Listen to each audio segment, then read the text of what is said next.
Dari yakin ku teguh, hati ikhlasku penuh akan karuniamu. Tanah air pusaka Indonesia merdeka, syukur aku sembahkan kehadiratmu Tuhan.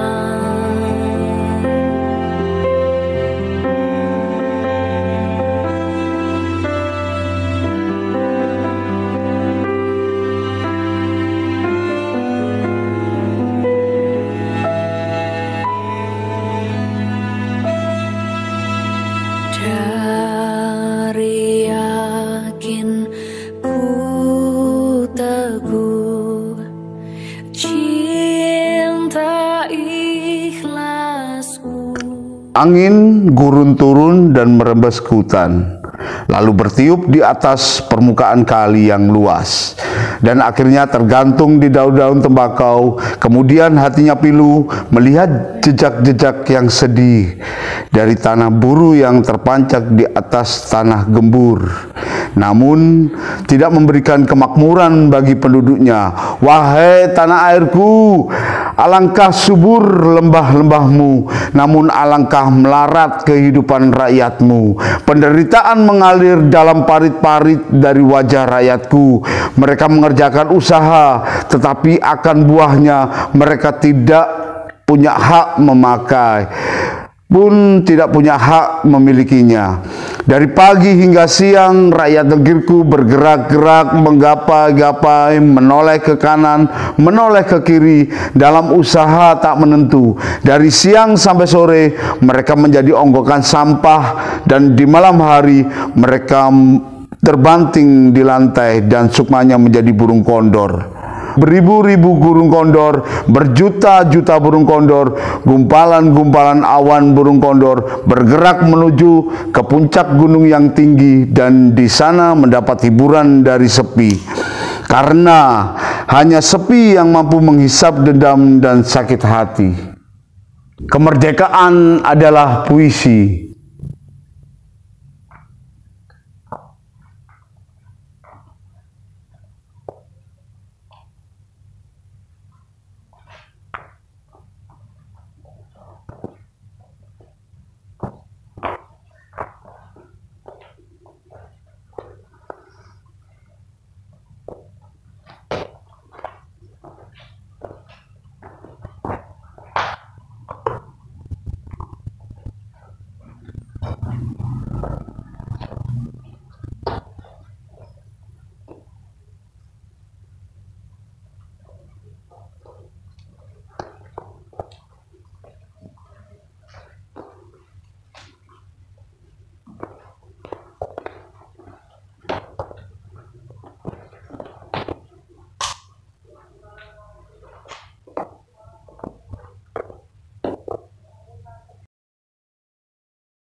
Boom boom.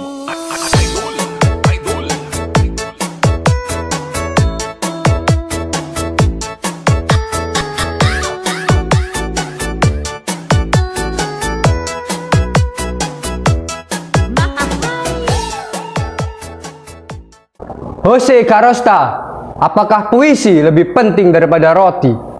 Bagi siapa? Bagi mereka yang lapar, roti lebih penting dari kesenian.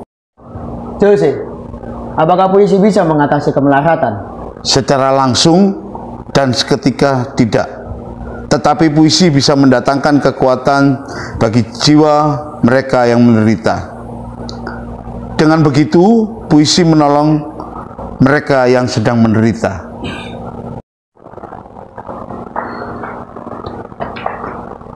Maksudmu, seni bisa menjadi hiburan?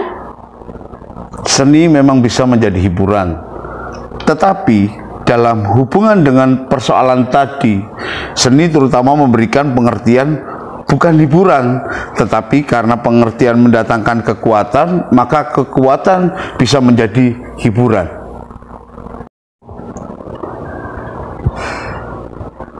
Ayo sih, bagaimana penilaian kamu terhadap negeri ini dan masyarakatnya sekarang?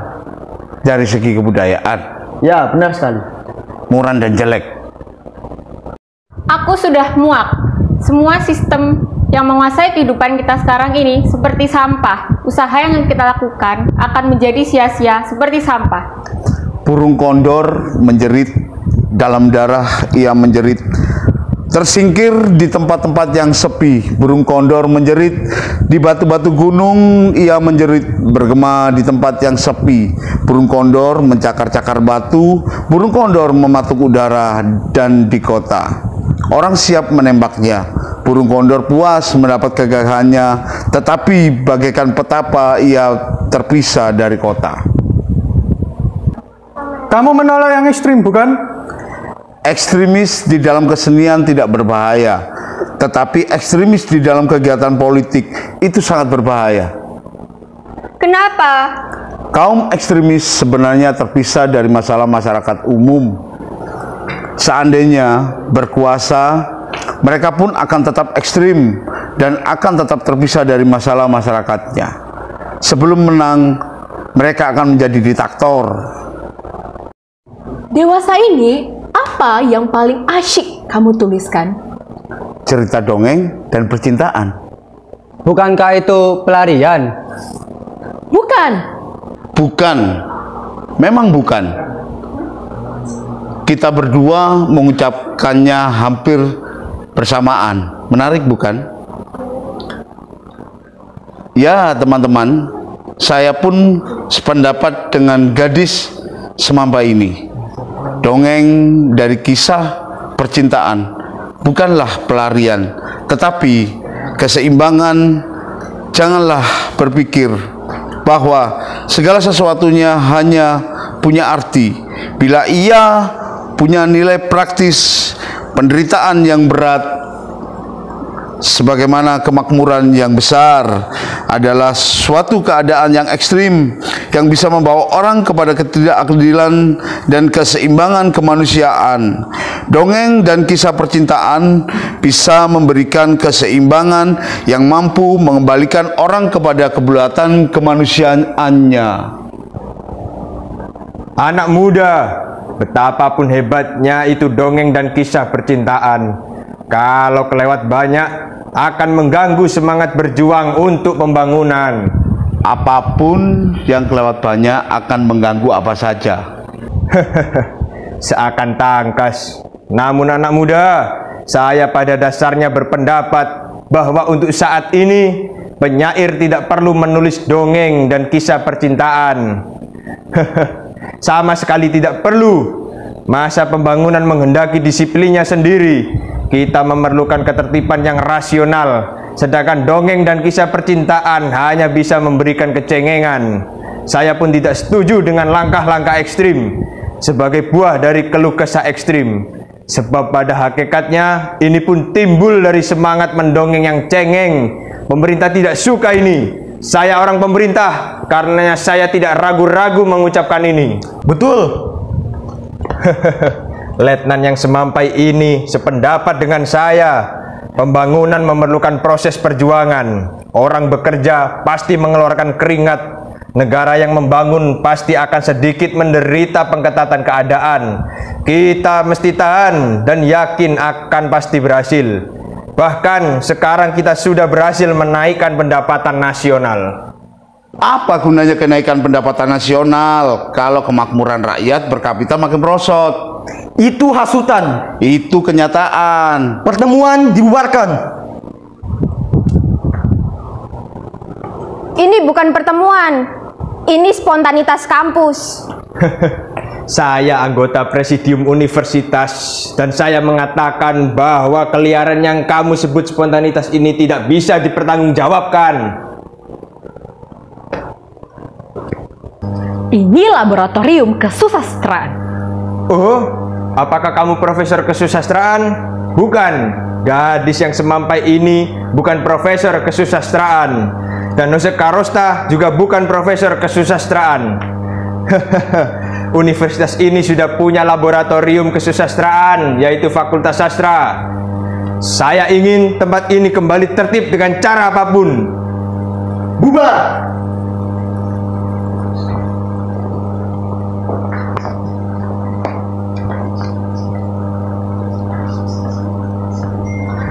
Jose Karosta, kamu tidak wajar. Kamu suka cari perkara, kamu suka kesulitan, dan kamu suka publikasi. Ada banyak burung di tanah air kita. Ada burung nuri, ada burung betet, tapi kamu bersajak tentang burung kondor.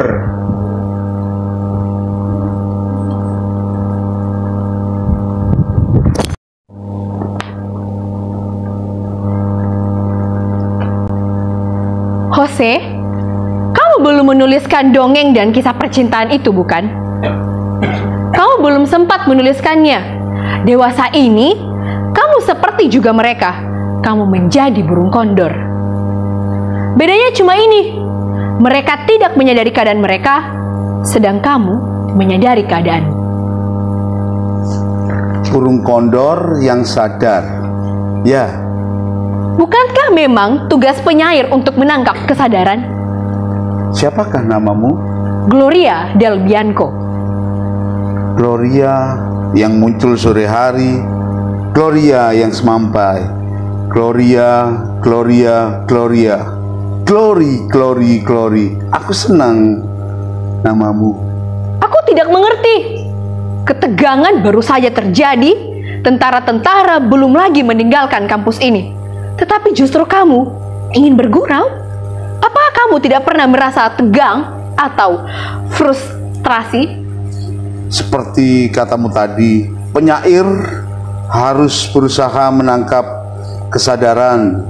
Ia tidak boleh frustasi.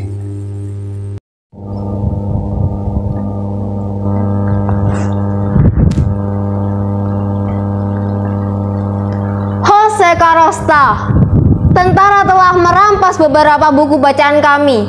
Majalah dinding kita telah mereka koyak semuanya. Apa yang akan kita lakukan? Kita akan tetap menulis, kita akan tetap bicara, kita akan tetap merdeka. Dunia lebih luas dari halaman kampus. Kita akan mengadakan bacaan sajak di Bukit Zaitun di luar kota. Aku akan mengatur penyelenggaraan semua itu. Bagus. Aku pergi. Jose, aku pun seekor burung kondor. Mana cakarmu?